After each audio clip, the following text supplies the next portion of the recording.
This is LCC Radio, WLNZ 89.7 here in Lansing, Michigan. This is the Lansing Online News Radio Show with Bonnie Bucqueroux and Bill Castanier, who's going to be checking to make sure we're actually going out over the airwaves before he disappears from the control room. We always have some little technical excitements at the beginning. Bill has just recently returned from Mackinac City and is here to guarantee that there are more than enough fudge shops per square inch to be able to satisfy your sweet tooth. It is time to start touring Michigan this summer. We're going to have an interesting show tonight. We're going to talk first about a tour right here in town with a representative from the Historical Society of Greater Lansing. Then we're going to segue into a discussion about the violence in the Middle East as part of the focus, but also talk about some of the activities of the Michigan Peace Education Council here, the center here in that's coming up on the calendar here soon. And then we're going to segue into a discussion about the Midwest Energy Fair and Andy Balaskovitz of the Midwest Energy News, and also we have John Sarver.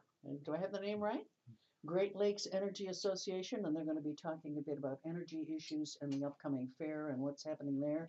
But Bill, you wanted to talk with your friend here, Mr. Greg Kelch, about this upcoming tour. This is an interesting one. Right, it's quite different because first of all, it's during the week at night and lasts an hour. It's downtown, but in partnership with Lansing Downtown Inc., the Historical Society decided to do 2 downtown tours. The first one is on disasters in downtown and how they changed the face of Lansing. And the second one later in the summer is on the alleyways of Lansing, Yeah, which is kind of interesting. The dark side. The dark side.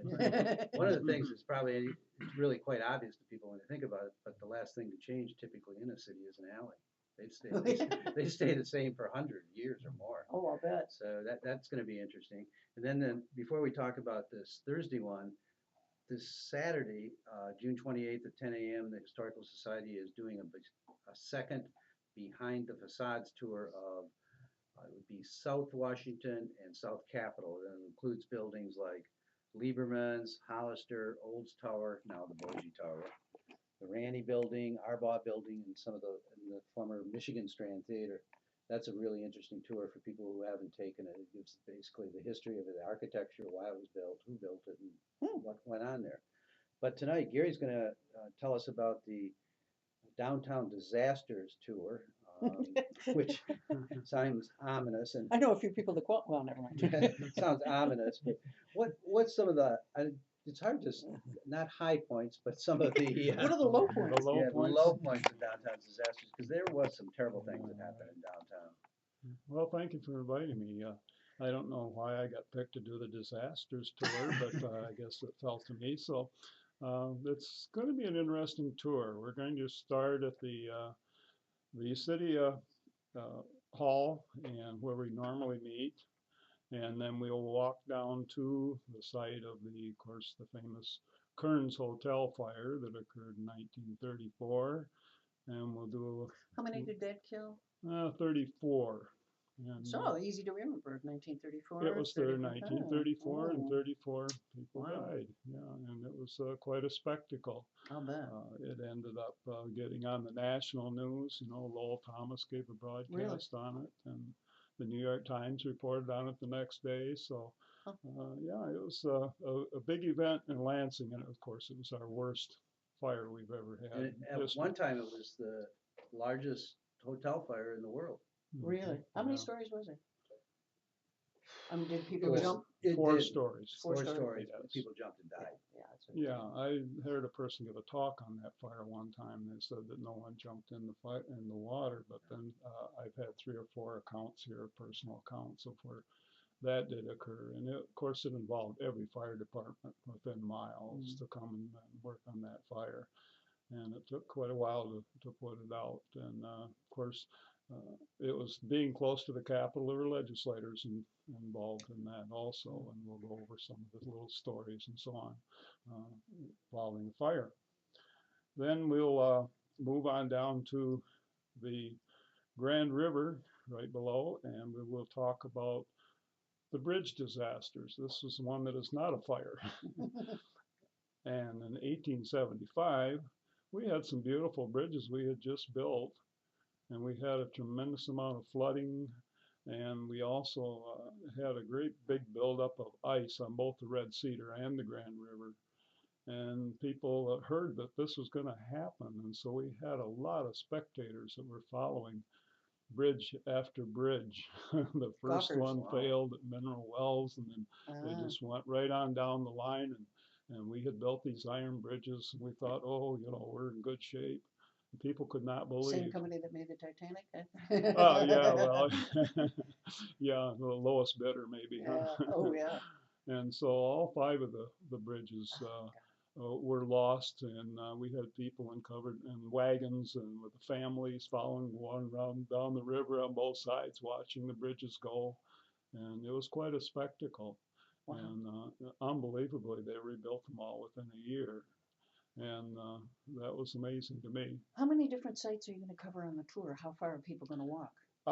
I've timed it out. It's about a 10-minute walk from the bridges. We'll go on up to across from the Capitol where the Plymouth Congregation Church was. And we're going to talk about the Plymouth Congregational Church fire. And that occurred in 1971 in Mm. February. And then 3 days On my later, birthday. Mm. well, really, I won't hold that against you.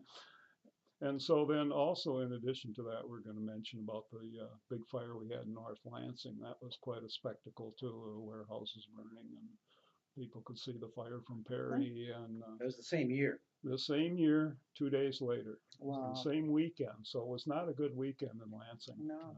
in 1971, February 27. And then we will finish up with a fire that some of the people, along with the Plymouth Congregational fire, I mean, you had 1,400 parishioners, and a lot of them came to watch that fire in the, Wow. 160-foot tall steeple come down. I mean, it was quite a spectacle to see that.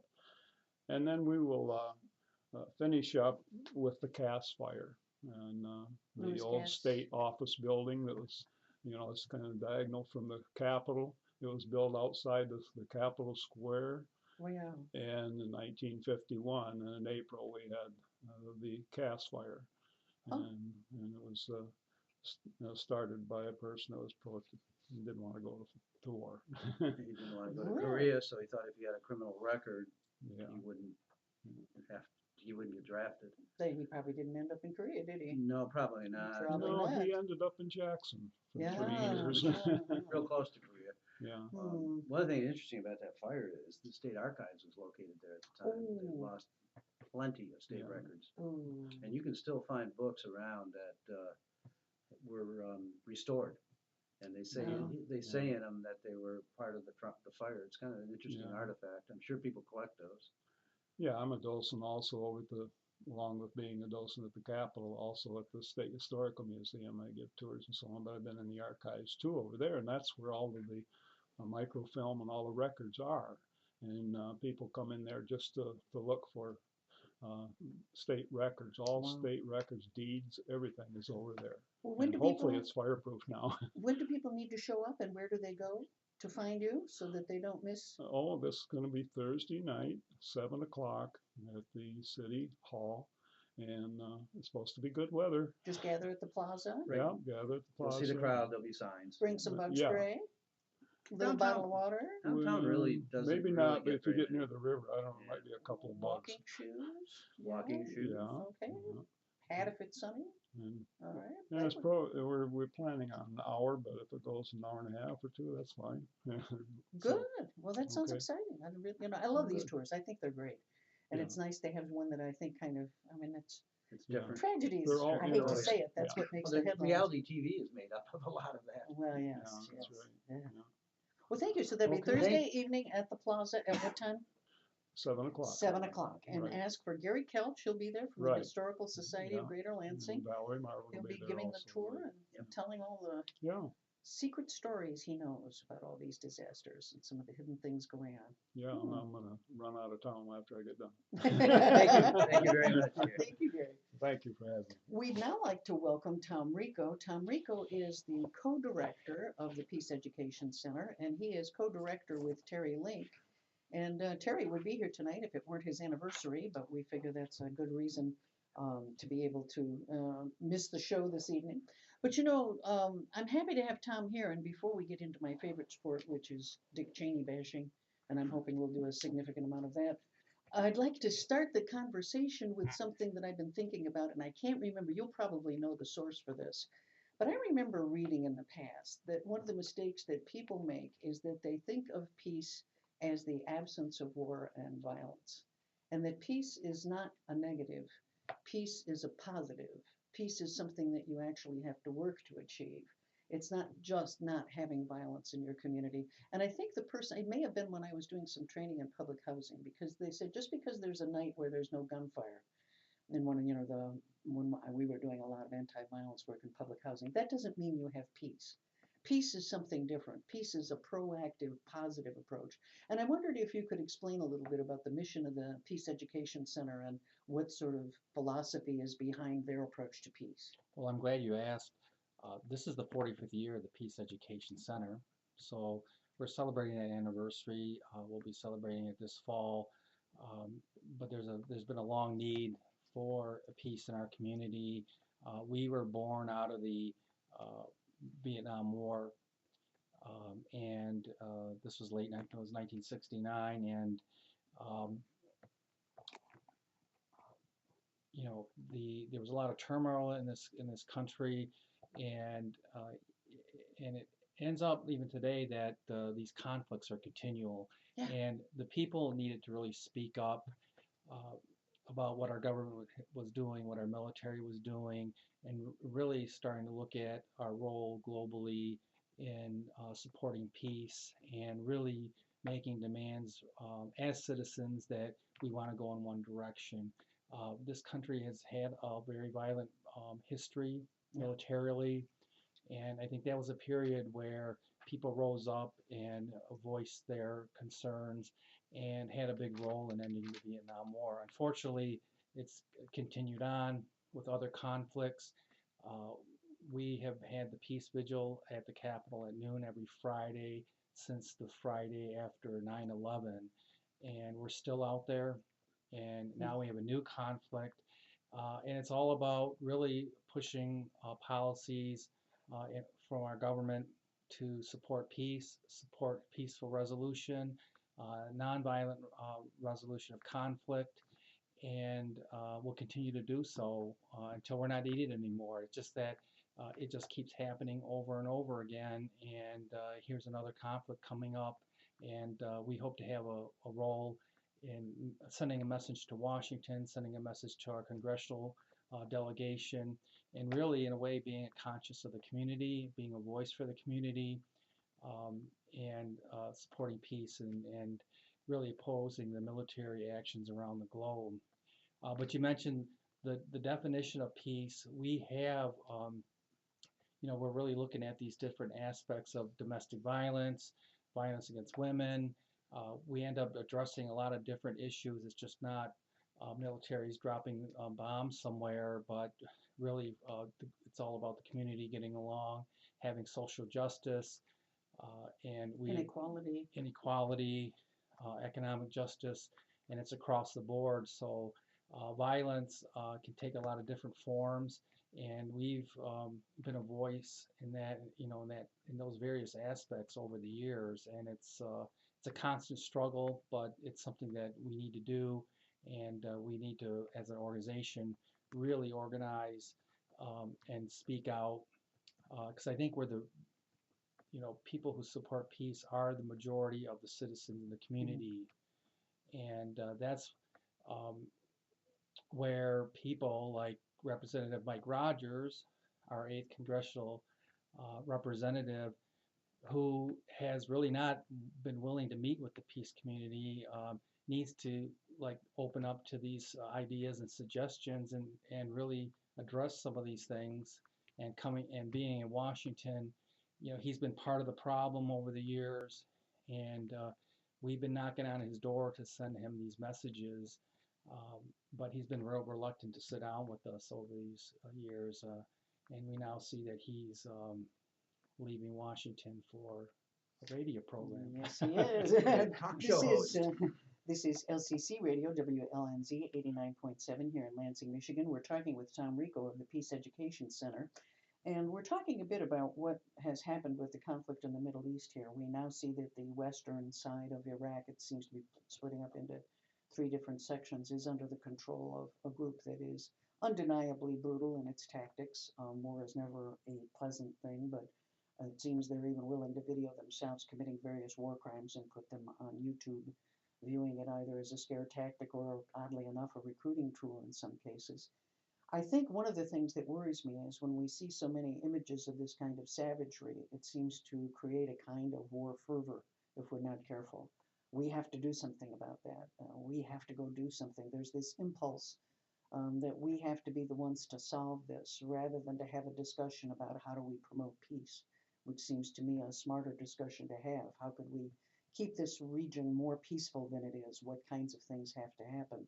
What kind of dialogue can the peace education, how can you enter into this? What kinds of discussions will you be having in different venues? How do you handle when something like this erupts? Well, and that's where I would invite the community members to come out to our Friday Peace Vigil. That's the best That's, place to. well, that is a weekly gathering place. We have been there since 2001 And they'll find you where? at noon, right in front of the Capitol Capitol. building. We'll have the signs or bring your own sign. And the Peace Education Center does not own that. I mean, it's an open community event. And when these things happen, and they happen periodically, they're kind of spaced out, but they never end. And so we have been there for over 10 years, every Friday. And so you can find us out there consistently, and that's when these things happen.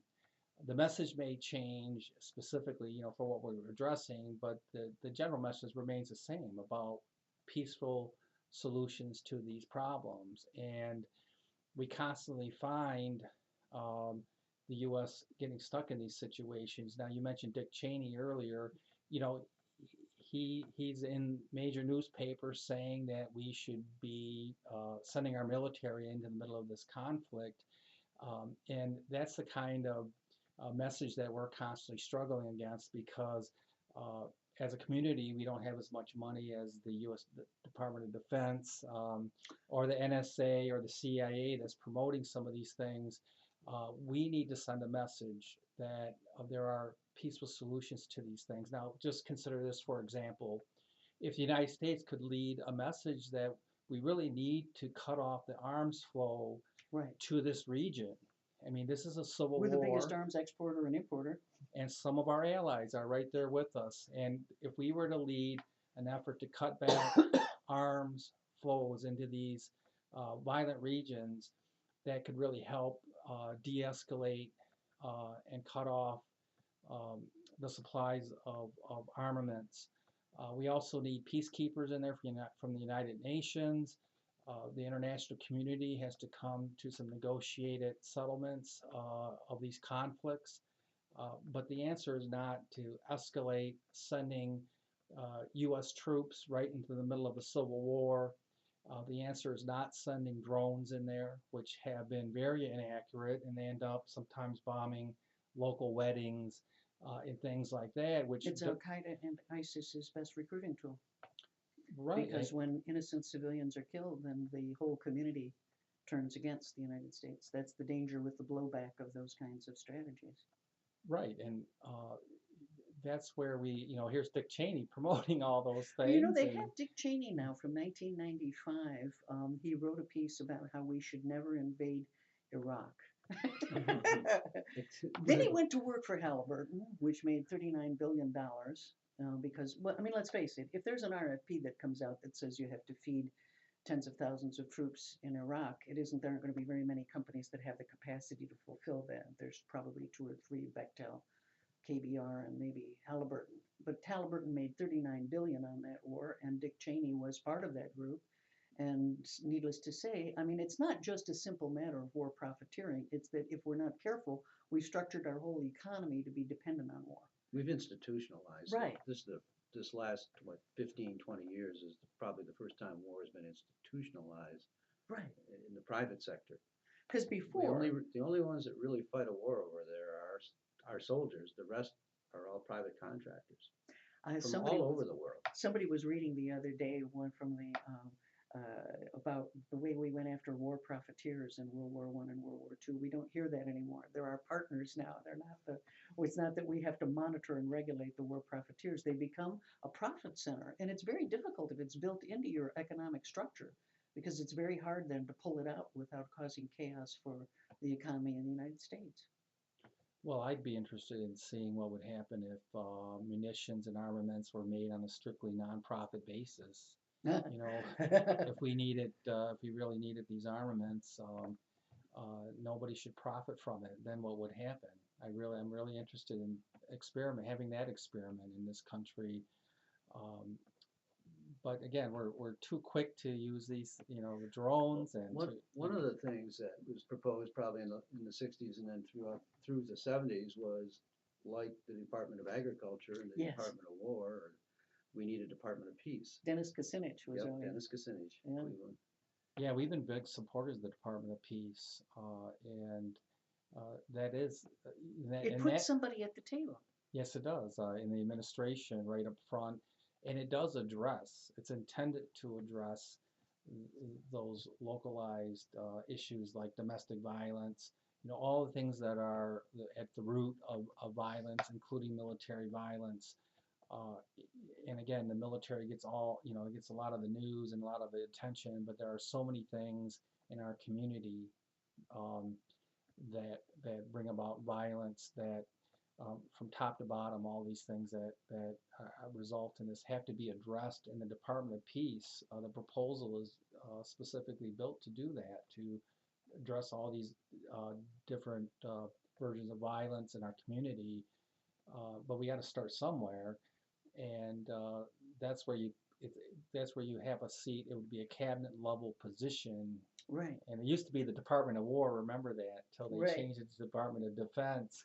Well, let's put the Department of Peace at the table and have a big, strong voice so that when a conflict like this happens in Iraq, that, that cabinet member is speaking up and is right Frank next to the Luntz will tell president. you how you frame it is going to make a big difference in how people view it. And that's exactly what happened. That's why it became the Department of Defense. I wanted to ask you, when I look back at what happened, your group and others across the country were able to mobilize, millions of people literally during the time of the run-up to the Iraq War. And if we had avoided getting into that war, I think all of us would agree that we would be better off today all over the world if that war had not happened. It wasn't good for anybody that I can see. And yet we didn't have much impact. I mean, it still rattled on, rolled on, the machinery was there. Is there any hope that we can mobilize now, or why is it that was it because of the failure from the last time that so many people showed up and so little happened that it makes it hard to get people to come back again? I think people have changed. When we first started, we were at the Capitol, in front of the Capitol. People were raising their middle fingers to us as they drove by.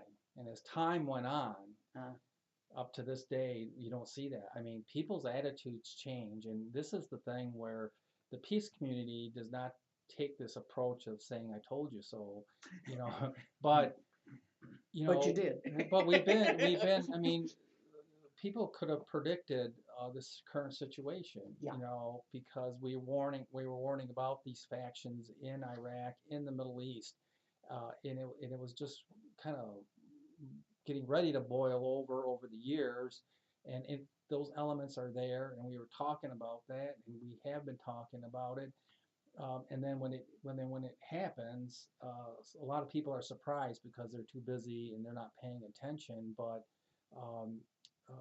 we were, that's where the peace community was saying we should not go into Iraq originally over 10 years ago. I would also point out, and this is obviously still very true, Iraq had nothing to do with 9/11. Right. Which is frightening if you think about what we did in invading a country that had never attacked us. I grew up in a world where that was the determining factor about which countries were beyond the pale. It was that if you invaded another country without provocation, you were the aggressor, you were the bad guy, and that allowed the UN to step in and stop you. And we shifted sides there and changed the rules on our behavior. Right, yeah, well, and then I was taking it back further to Vietnam where the Gulf of Tonkin, Yes. that was all trumped up. And then the 9/11 was used as an excuse to We've invade lied our way Iraq. into a lot of wars, haven't we, Tom? Yeah, and it's kind of a, but look at the formula, because now we're talking about let's send advisors into Iraq. And that's how, Vietnam War, we were sending advisors in there, and then one thing leads to another, things escalate, and then next thing you know, there are U.S. troops right in the middle of everything. And pretty soon, Michigan State University is shipping crates of armaments to. One big difference, though, is that we don't conscript people anymore. We do so much through technology, like the drones, like that kind of armament, that we don't have to have the draft. And I think the big difference between when your group got started in the Vietnam War was that young men going to college had to worry that once they graduated, they would become cannon fodder for a war they didn't approve of. So they were willing to show up in large numbers to be able to protest.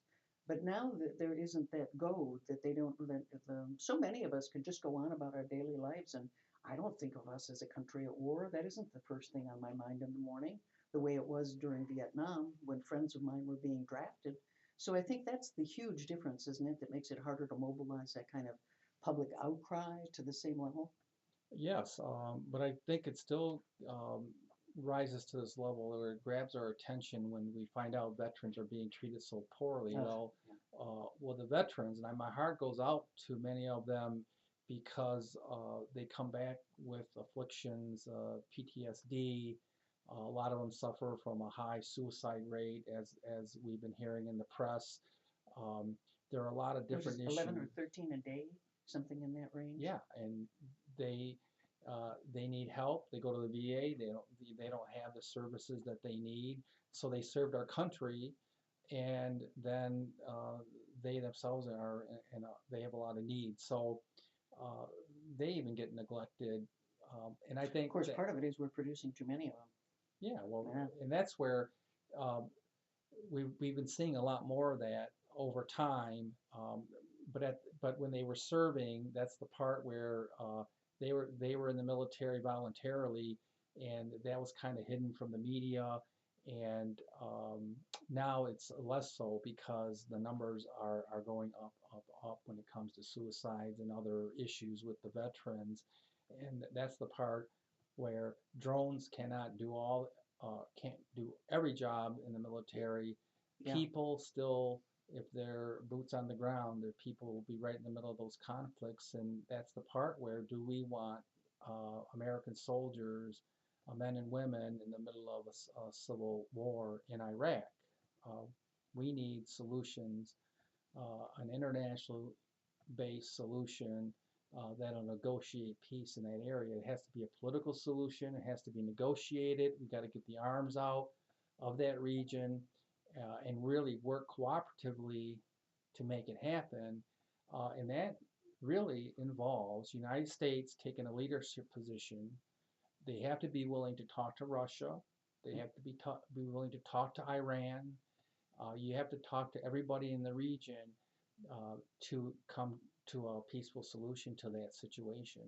One of the things that's probably, you could leave it unsaid, but you're also facing a relentless military PR machine Yes. that day in, day out are selling themselves to this country. I mean, the day that I see a slow-moving blimp for a peace flyover instead of two jets or three or four jets flying over Spartan Stadium, that's the day I'll know something has changed. But it's absolutely relentless. We'll have to offer that to. Yeah, I probably wouldn't get back to you. It's you pick up everything and it's there. Well, I see there, much as I understand the desire to tell the story of the vets, and I think it's a very important story to be told, I think that when they do a story like that, they should also do a story about the background of, how these people ended up in that situation. Are the recruiting practices, for example, such that they take, young men who without very many prospects, in some ways they're coerced into joining the service because there simply are no other options for them.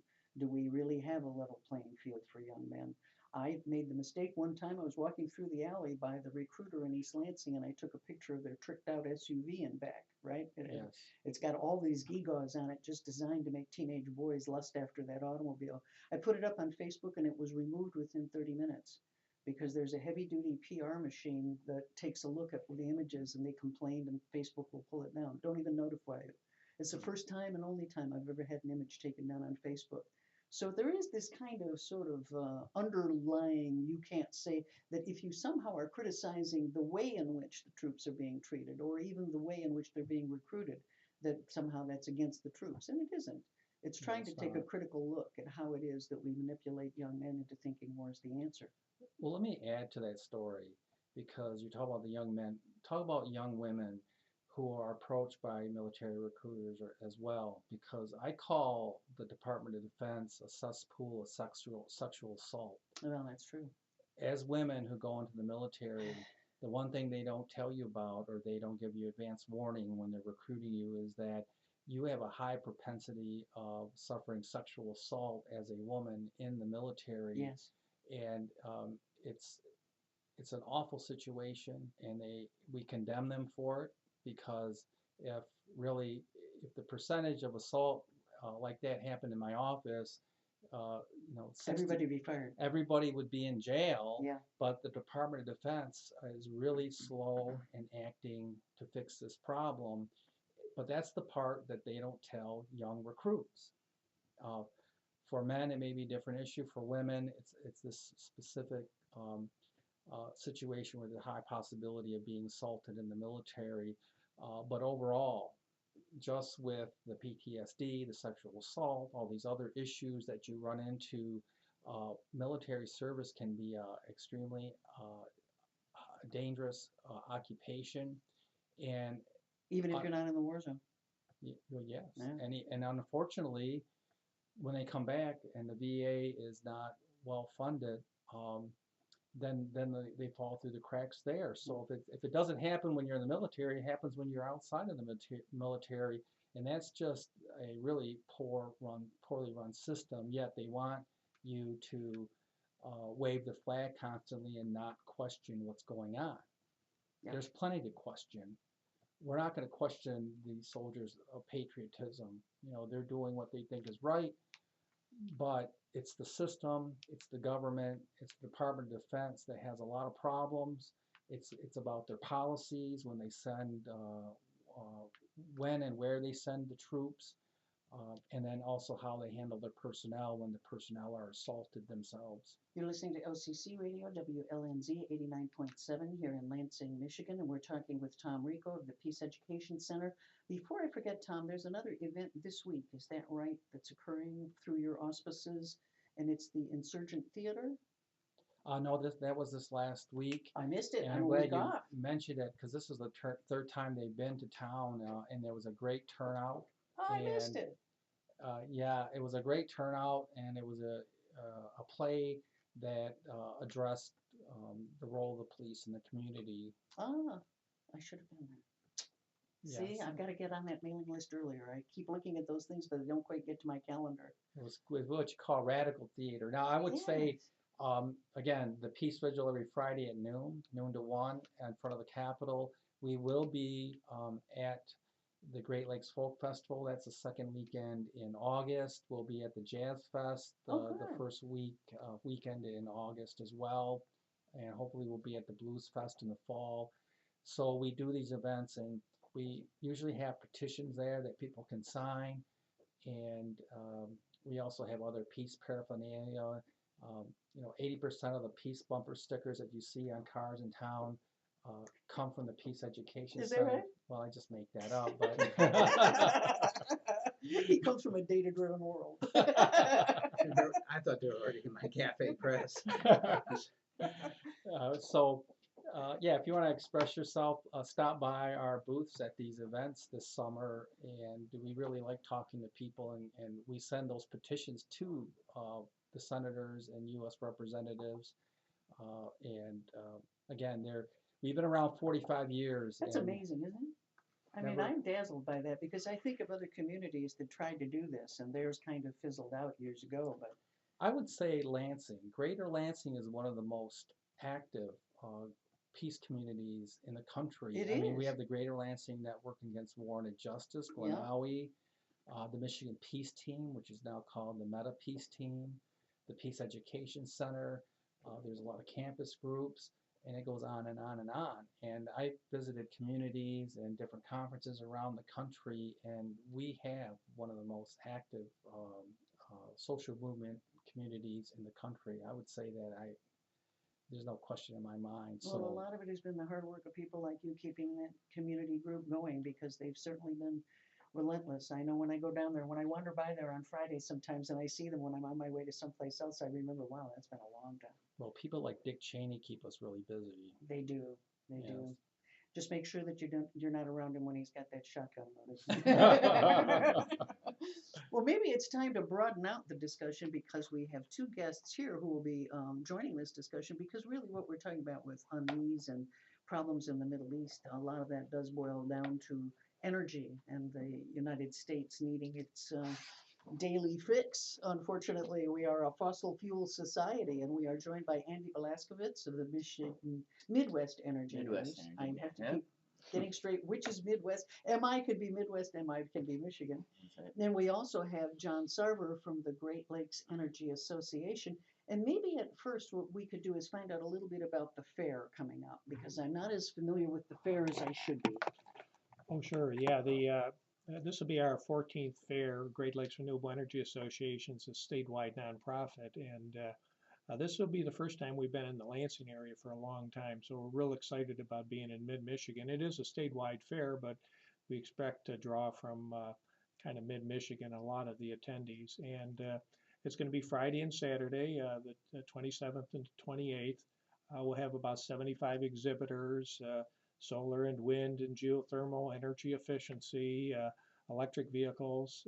Each day we'll have 12 workshops, a variety of topics, financing and community solar, and ask the solar expert and ask the geothermal expert.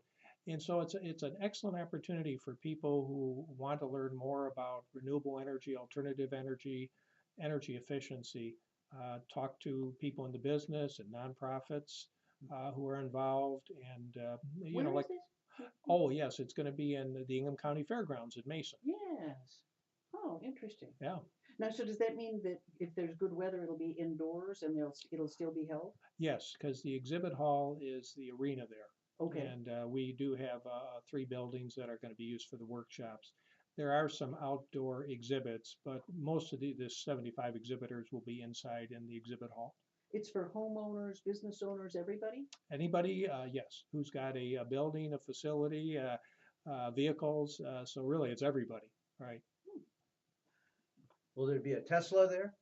Oh, no, I wish we could. We are going to have quite a few electric vehicles, and we're going to have There's one called the Current, I know. Oh, yes. Are you going to have a Current? Current Motors, yes, Yeah. yes. And also, you may have heard about Go Green Trikes, which is a bicycle. Yes. We had her on the show. She's great. Yeah, she's great. She's going to be exhibiting there. So we have we're going to have a wind turbine temporarily installed. So there's going to be a variety of things to look at and things to do, kids' activities. We're going to have a keynote speaker on Saturday, Dave Millerark, who's a co-founder of Champion Trees. Very interesting gentleman. He's been cloning old trees, old growth forests, big redwoods and pine trees. Really? And he's a nurseryman by profession. And he's kind of made this his mission to kind of clone the old trees, the real tall trees. And of course, Wow. this has implications for climate change because of the sequestration of the carbon that trees do. Sure. Yeah. He'll be speaking on Saturday at noon. Wow. So at what times during the day? When does it kick off in the morning and how late into the evening? It goes from 9 to 5. 9 to 5. Yeah.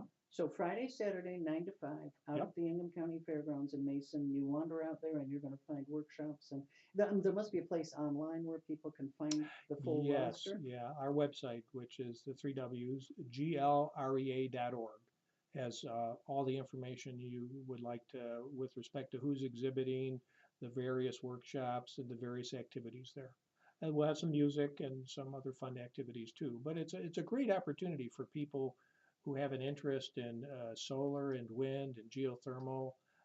Costs have gone down significantly with solar systems in the past years. And so this is a good time to take a look at either a solar system or if you have a good site, a small wind system. And energy efficiency, of course, is always a good investment. And of course, all this stuff is really good for the environment, obviously, because of our dependence on fossil fuels. I'm going to have the two of you cozy up, Andy and John, because our webcam only stretches so far, so you're going to get to know each other real well there. As we talk about That's it. fine. You know, one of the challenges, and I'll sort of interject a personal story, is that one of the challenges for an individual on making a commitment to something like solar or to wind, I've had an analysis done at my home, and my home is not good for either. I put in geothermal, but I put it in under the expectations of power policies that were in place at the time, which then changed and made it much more expensive to run it because it is run by electricity. And there was a special rate for people who were willing to put in geothermal. And then of course, with the changes where instead of it being hard to get things through the Michigan Public Service Commission, the power companies can now make changes, and then it's only the commission that goes after it afterwards. Despite assurances that they would relook at that issue, they never really have. I think individuals like me we feel we get burned every once in a while, where there are new enthusiasms for new things. There are, in some cases, stipends or tax rebates for a while to get you by. But then sometimes if you're not careful, somebody with a stroke of a pen makes it much harder for an individual to be the person that makes these changes. Yeah, and these are, if you're buying a solar system or geothermal system, as you know, it's a big investment. 18 grand. And and electric vehicles, all these are big investments. So that's why we really put on this event every year, so people can get a chance to talk to the people who sell and install these systems, and also listen to other people in these workshops to do their research, to find out. There's a lot of choices out there, and so people need to kind of figure out what's maybe the best option for them. One thing we've been involved with during the past year and a half is community solar, because you mentioned you didn't have a good Yes. site. Community solar is the concept of basically a central system, and individuals who don't have a good site at their home or maybe a commercial business being able to buy a panel Yeah. in a central system and get typically a bill credit on their utility bill. And those investments can be fairly modest. They can be $400. So that's helpful too. People may have a bad site at their home and also may not be able to invest the thousands of dollars, like you mentioned, in a geothermal or solar system. So we're really I trying to thought I make could that pay it happen. off in a certain number of years. It took many more years than I planned on. I keep working and working. One of these days I'll retire. But Andy, your job as a reporter is to help people get that kind of information. Sure. This field's changing so fast. What are you feeling? It is changing very fast. And to the point you just made about, customers out there who want to do something, I think to the Public Service Commission's credit, 6 months ago or whatever it was, put together this group as it relates just to solar to sit down, get renewable supporters to sit down with utilities, the two major utilities, DT and consumers, about how they can expand these programs, because both of them have pilot programs in place where they offer incentives to customers who want to install their own solar systems, but there's a waiting list and there's a lottery system to even get involved, Really? which is causing all sorts of issues, for solar businesses who want to, get involved in this market. They refer to it as a boom and bust cycle here in Michigan because, Yeah. there's a boom of when people are installing it, and then if you have this lottery system where people don't know and even making upfront investments on it, it makes it difficult. Hmm. One of the things, I must travel up and down US 127, 50, 100 times a year. Uh, That's about the installation of the wind turbines we seal in Gratiot County. Does that make a difference on how people might perceive what's going on? A good difference? Because they're spectacular.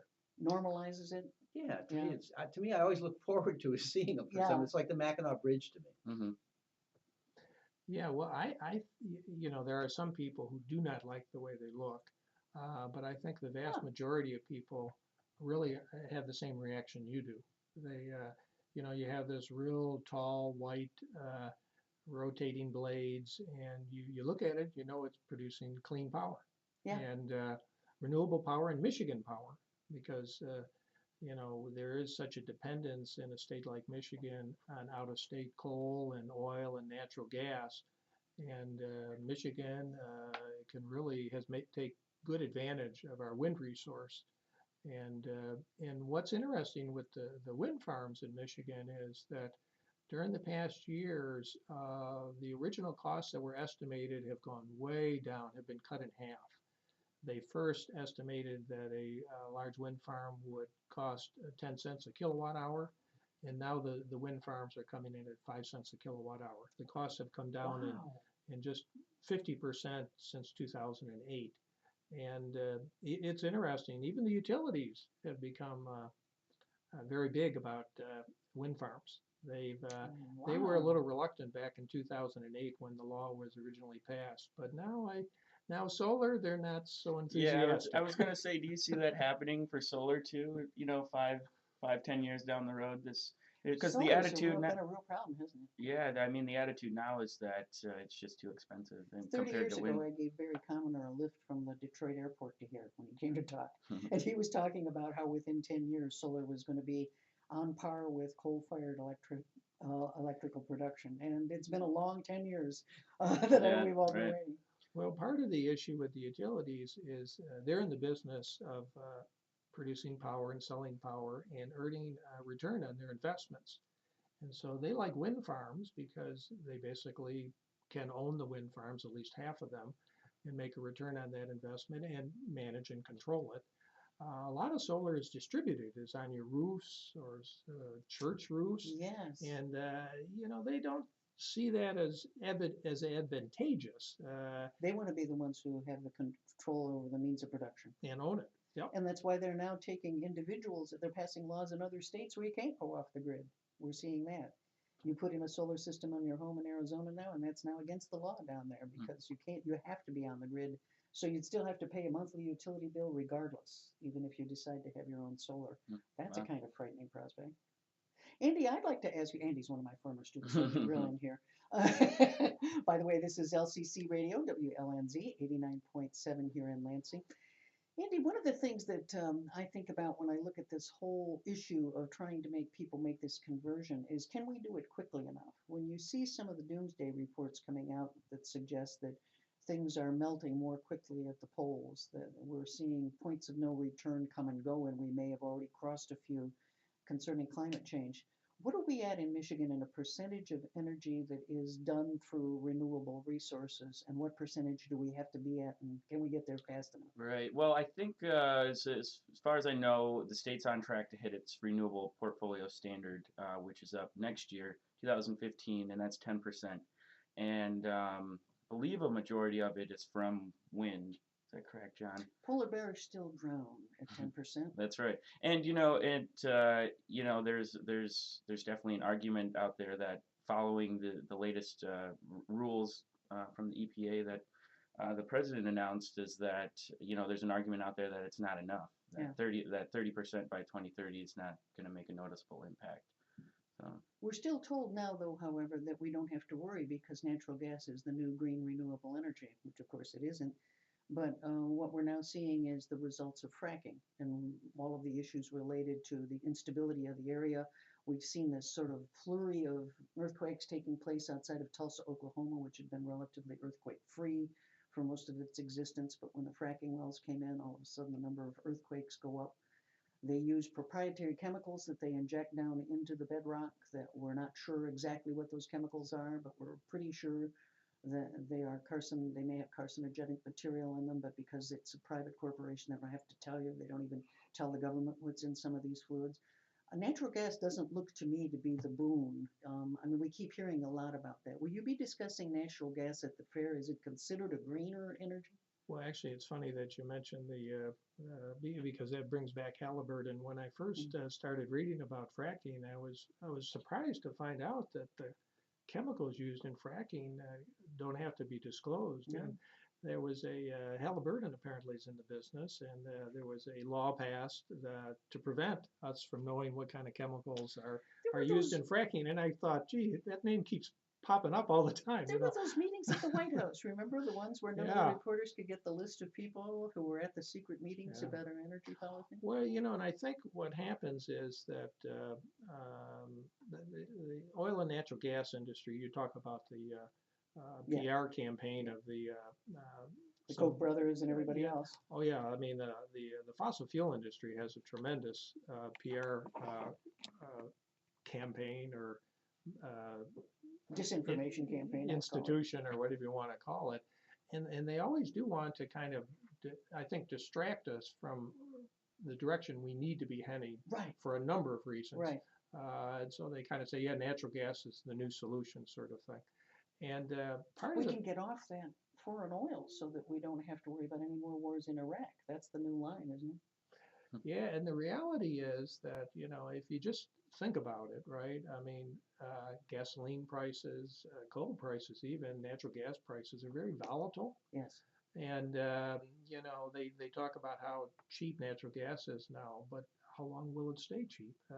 The nice thing about wind and solar and energy efficiency for sure, and geothermal, when you make the investment, you really know what your prices are going to be for the next 20 years. Because for solar and wind, the fuel is free, of course. The sun and wind are free. So once you made that investment, you know what you're going to be paying for a long time. Natural gas power plant, you know, it might be inexpensive, it might not. Boy, if there's one thing I learned over the years is that anybody who makes a prediction about energy prices is probably going to be wrong. Hmm. Well, we've seen oil go to what? Oh, 107 a barrel as of yesterday or today? Mm. So we're back up at the high gas prices again. So those are volatile markets. The one challenge too, it seems to me that we keep forgetting about is that with solar and wind, there are still inputs in making the transition to the new system. They were interviewing Elon Musk the other day, who is a visionary in this area and looking at trying to make these transitional moves. And he said the problem is we have trillions invested already in the infrastructure for oil and gas. And that to be able to produce that same amount of energy using these new alternative systems is going to require a similar investment. That we need to be able to put literally trillions of dollars of new investment, given that the innovations are there, that the technology is there. We need this kind of massive investment to make this shift because you can't just retrofit an old coal-fired power plant and turn it into one that's going to use solar. That's not that easily done. Yeah, what's interesting about renewables and efficiency is that I've seen a number of studies over the past year is when they talk about the big investments you would make in renewables, they also talk about how you have to make even bigger investments in efficiency. And of course, you create jobs with efficiency and renewables. You create jobs, of course, you mine coal too, for that matter. But what happens is over time is the efficiency really pays because of the savings for a lot of the investments you make in the clean fuels, solar and wind. The economics really, if you look at it fairly, are very compelling that you got to make that change, and the sooner you make it, the better. You know, you asked the question before about timing. There's a lot, we're at 10%, like Andy said. Iowa, Denmark, Germany, Scotland, they're at 35% renewables. Governor Snyder has indicated that, and his staff have indicated that it's very practical to think in terms that in Michigan we can get to 30% renewables for our electric production. You know, and Governor Snyder's no flaming liberal, that's for sure. He's just looked at the facts. Yeah. And so even 30% is, like you pointed out, you know, we have to start doing some more ambitious things to deal with climate change and some of the other problems we have. I wish I didn't still go to teach at MSU, which still has the coal-fired power plant. I mean, and the way in which they're focusing on not having renewable as a target percentage, but they're saying they'll reduce their emissions. And again, of course, that's by substituting natural gas. And that to me is not really the solution. I would like to see our major institutions lead the way rather than be followers and have to be forced into it. Sure. Andy, what do you think is going to happen with Keystone? Are we gonna, Keystone is, are we gonna see anything, you've done politics over the years too, are we gonna see any Well, you know, anything he made this big climate change announcement, and now the president's gonna approve this pipeline. No, I don't know. I don't know. This is it's an interesting issue, and it is playing out in politics here in Michigan. You see it in Yeah. the Senate race going on. But yeah, I don't know, John. What are your thoughts? How do you see this playing out? I'm afraid you're right. I mean, and I just read between the lines from things I read that, you know, there's tremendous pressure on the president and other politicians to, you know, approve these things because of jobs and, nowhere near the jobs that they could have though if they really invested in oh, of the course, interest. Yeah. of course, you know, but that's not, like we talked about before, the industry, the natural gas and oil industry has tremendous PR mechanisms to kind of make these cases. Our side has never made a good case for leave it in the ground. n- You know, if it's that valuable, it's almost like anything else. It's like putting it in a bank that has a really high rate of return. That's a good If point. you think it's worth a lot today, good Lord, it'll be worth a fortune in the future, right? Because if it's this great stuff, and a lot of it, you know, simply can't be substituted. You were talking about wind and solar are not good for cars. You know, I mean, wind's not a great source for cars, that kind of thing. I mean, they're not easily substitutable. Fossil fuels was the perfect cheap fuel till we found out how dangerous it was for us. So we have to persuade people to keep it in the ground. I went out and covered the trial of the young women, the MyCat women, who chained themselves to the when Enbridge was rebuilding its pipeline and going through Stockbridge. And they said, you know, if we have to, we're going to go to jail because we just look at what's going to happen to our kids, and somebody's got to stand up and say we've got to stop and think about this real quick before we make too many errors. Is there that And- urgency building that you can feel? Well, I don't know so much if it's that. It's more, you know, where you do see the two sides come together is over pipeline safety.